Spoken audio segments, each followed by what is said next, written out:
Have you ever felt like the universe is trying to tell you something? Not through words, but through time, emotion, intuition, a deep sense of knowing. Maybe a door closes, and at that very moment, another opens. Maybe a stranger says something that answers a question you've never asked out loud. Maybe your heart whispers, and for once, you decide to listen. This is not fiction. It's human psychology, a philosophy of life, and the timeless dance between what we control and what controls us. It's the art of talking to the universe, or maybe hearing its answer. What does it mean to talk to the universe? Talking to the universe doesn't mean talking to the stars or pleading with fate. It means tuning your inner world to the frequency of awareness, presence, and intention. Every desire you feel, every thought you repeat, every hope you have is sending a signal. You don't need to believe in metaphysics to understand that. Your thoughts shape your emotions shape your behavior, and your behavior shapes the reality you create and attract. So you're already communicating with the universe. Every moment you feel, think, choose, or dream. The deeper question is, what are you saying? Here's the paradox. The universe doesn't speak English or any language. It doesn't respond to words. It responds to vibration, to patterns, to meaning. You can ask for love, but feel like you don't deserve it. You can dream of freedom, but live in fear. The universe doesn't listen to what you say. It listens to what you embody. He speaks through synchronicities, significant coincidences that make you stop. He speaks through symbols, like a line in a song, a feather in your path, or a sudden clarity that comes in the silence. Carl Jung called it synchronicity. Philosophers called it divine alignment. Today we might simply call it a life that reflects who we are inside. But to understand this language, you need silence. And silence is rare in a world addicted to noise. You may not know it, but you are constantly sending signals. Let's break it down psychologically. Every thought carries an emotional charge. If you think, "I'm not good enough," your body tightens. Your mind closes. Your behavior becomes more cautious. Over time, that becomes your lens, and your lens filters all your experience. This is the reticular activating system in your brain, the mechanism that decides what information comes through your consciousness. If you constantly focus on fear, you will filter the world for danger. But if you start to focus on growth, possibility, and healing, your awareness changes, and so does your perception of reality. So how do we send clear messages? Through clarity. What do you really want? Beyond ego, fear, and expectation. Through emotion. Feel it as if it's real, right now. Your emotional state is the frequency of speech. Through alignment. Live as if your desire is real and possible. Take steps, even small ones. The clearer your inner signal, the stronger the response from the outside world. The universe doesn't answer like a phone call.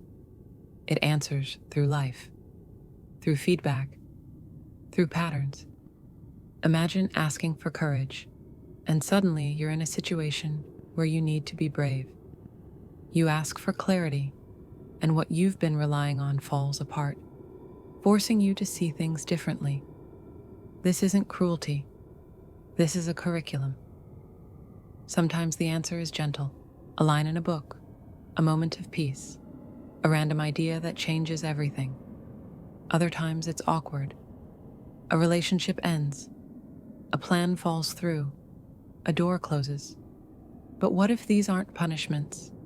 What if these are hidden answers, making space for what you've really been asking for? If you believe the universe is cold and mechanical, you'll resist these moments. But if you believe the universe is interactive and intelligent, you'll start to see these moments as dialogue. Everything has an answer. The question is, are you listening? So how do we deepen this conversation? Here are 5 tools you can use every day. 1. Meditation. Meditation is not about clearing your mind, it's about observing it. In silence, you begin to recognize what you really are and what you're not. Often, the most important messages come when you stop trying to control everything. 2. Journaling. Write without censorship. Let your thoughts flow. Ask the universe a question, then write what comes. Don't analyze it right away. Come back later. You might be surprised by what you find. 3. Visualization. Close your eyes and imagine your desire in vivid detail. How does it feel where you are? Who are you becoming? This is not fantasy. It's mental rehearsal. You're training your brain to believe that something new is possible. 4. Gratitude. Gratitude shifts your frequency. It tells the universe, I recognize the good, and I'm ready for more. Even when life is hard, finding small moments of appreciation opens your heart to receive. 5. Letting go. This is the hardest and most important. After you've asked, release.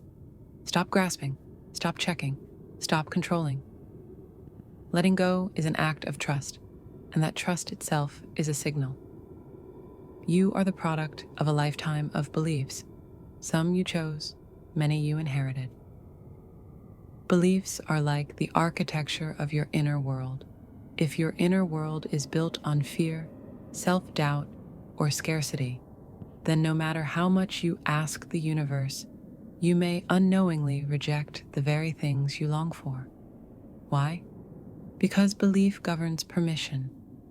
You might dream of love, but if you believe love always ends in pain, you'll push it away the moment it gets close.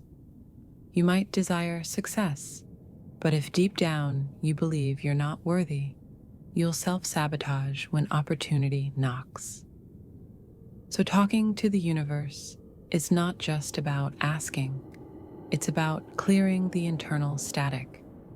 That static is made of limiting beliefs, unhealed wounds, and unconscious fears. Psychologists call this schema, mental patterns that guide our interpretation of events. For example, 2 people may lose their job. One sees it as evidence that life is unfair. The other sees it as a redirection toward something better. Same event, different internal lens, and that lens becomes the difference between despair and growth. So how do we change our inner beliefs? Awareness. You must notice the story running beneath your thoughts. Journal it, question it, reframing. Ask, is this story still serving me? Where did it come from? What might be more true now? Embodiment. Practice living as if a new belief is true, not just thinking differently, behaving differently. And that's when something amazing happens. As your internal story changes, the external world often follows.